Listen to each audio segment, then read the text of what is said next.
जाओ। एक आदमी ने कहा कि हजरत जन्नत में तो जाएंगे ही जाएंगे, लेकिन हमारा बीड़ी पिए बड़ा आदत है हजरत, जन्नत में बीड़ी मिलते।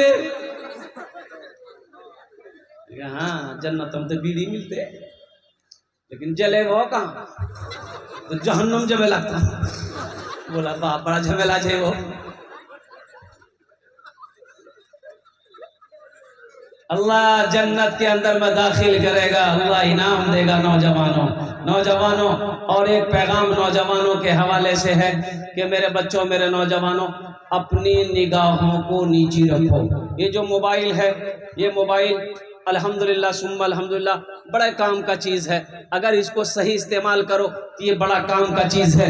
अगर इसका गलत इस्तेमाल करोगे तो गुनाहों से खाली नहीं है। रात की तारीकी हो, दिन का उजाला हो, बंद कोठरी हो, कहीं भी हो, इसका गलत इस्तेमाल से बचना, अपनी निगाहों को बचाना। एक बात याद रखना, जो शख्स अपने निगाहों को गंदी चीजों से बचाता है, गंदे गंदे गुनाहों से बचाता है, वो इंसान की नजरें कभी कमजोर नहीं होंगी। उस इंसान की नजरें कभी कमजोर नहीं होगी।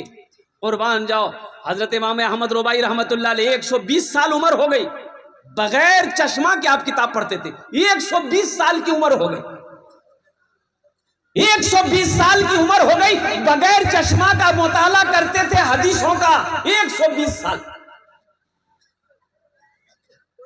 आया तो 30 सालों में चश्मा लगी। पता ये चला कि अपनी निगाहों की ये हिफाजत नहीं कर पा रहा हमारा नौजवान। ये निगाहों की बदनिगाही के वजह से आंखें खराब होती है। एक बात याद रखना, जो आंखें बुरी चीज हमेशा देखेगी वो आंख अंधी हो जाएगी, वो आंख बेनूर कर दी जाएगी, उस आंख से रोशनी अल्लाह छीन लेता है। कलकत्ते के अंदर में एक अब्दुल कादिर भाई है, मिंबर रसूल पर हूं मैं। अब्दुल कादिर भाई, उनकी उम्र जानते हो 45 साल है।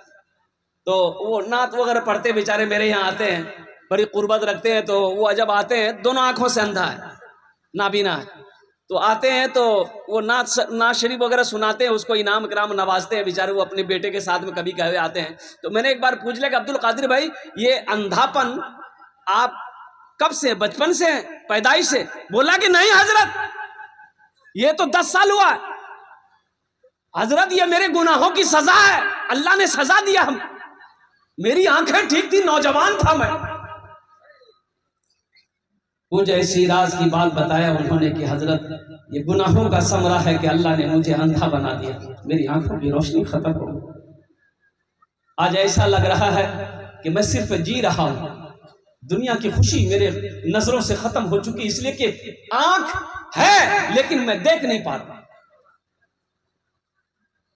मुझे ये बात आई, मेरे नौजवानों, मेरे बच्चों, अल्लाह की बहुत बड़ी नेमत है ये आंख। इसलिए आंख अल्लाह ने दिया, अच्छी चीजें देखने के लिए दिया है, बुरी चीज देखने के लिए नहीं दिया है, गंदी चीजों को देखने के लिए नहीं दिया है। अल्लाह ने आंखें दी है, माँ बाप के चेहरे को देखो, अल्लाह ने आंखें दी है, कुरान के पारों को देखो, अल्लाह ने आंखें दी है, मस्जिद को देखो, अल्लाह ने आंखें दी है, दुनिया के नेमतों को देखो, लेकिन अपने गुनाहों को, अपनी आंखों को गुनाहों से बचाओ, गंदी चीजों से बचाओ, गंदे फ़ाल से बचाओ। इंशाल्लाह बचाएंगे। अरे बचाएंगे, बोलो कि अपनी निगाहों को बचाओगे। और एक बार बताता चलो, ए बाबू बैठ जाइए, बैठिए। अल्लाह कुरान में कहता है कि मोमिनो, जब रास्ता चलो अपनी निगाहों को नीची रखो।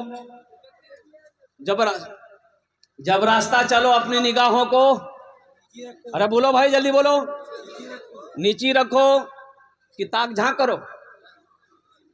यो अच्छा जे, यो अच्छा जे, यो अच्छा जे, ताक झांक मत करो। अल्लाह ने मना किया, अपनी निगाहों को नीची रखो। औरतों को भी हुक्म दिया पर्दे का एहतमाम करो, मर्दों को हुक्म दिया, अल्लाह ए मोमिनो, ए मुसलमानों, ए मोमिनो, जब तुम रास्ते में चलो अपनी निगाहों को नीची रखो। पहली नजर माफ है, पहली नजर। अब मान के रास्ते में चल रहे, किसी और गैर महरम औरत पे नजर पड़ गई, मेरी नजर पड़ गई, तो नजर झुका लो, नजर हटा लो। ये नहीं टुकुर टुकुर देखो, ये माफ नहीं है। हम कहते हैं कोई पसंद है, मान के कोई लड़की पसंद है, शादी नहीं की हो, कोई पसंद है तो निकाह कर लो। क्या कर लो? हाँ, दूसरी पसंद है उससे भी निकाह कर लो, तीसरी पसंद है उससे भी कर लो। अब देखो हंस रहा है, अरे भाई पसंद है तो कर लो, चौथी पसंद है उससे भी कर लो। इसके बाद भी अगर तुम्हारी पसंद खत्म नहीं हो रही, जिससे पता चल रहा कि तुमको पसंद नहीं, खुजली की बीमारी है, इसका इलाज है बीटेक्स। बीटेक्स लगाओ, खुजली मिटाओ। और एक बात याद रखो, ये 4 करने का हुक्म अल्लाह ने किसको दिया? उसको दिया। आगे आयत में अल्लाह कहता है अगर तुम इंसाफ कर सको, अगर तुम अदल कर सको, तब तुम्हारे लिए 3 है, 4 है, 2 है। अगर इंसाफ नहीं कर सकते हो, अदल नहीं कर सकते हो, तो तुम्हारे लिए एक ही काफी है। तुम्हारे लिए, तुम्हारे लिए, अरे बोलो भाई, एक ही काफी है। और सुनो, वो भी एक बीवी को अगर हलाल रोजी नहीं खिला सकते, कमा के नहीं खिला सकते, कपड़ा नहीं पहना सकते, बीमार हो जाए तो इलाज नहीं करा सकते, बदन में ताकत नहीं है, तो वो एक भी मत करो। फिर क्या करो? एक तस्वीर ले लो, किसी पहाड़ पर चढ़ जाओ, अल्लाह अल्लाह करते मर जाओ, झमेला खत्म, ब्याह करने की जरूरत नहीं।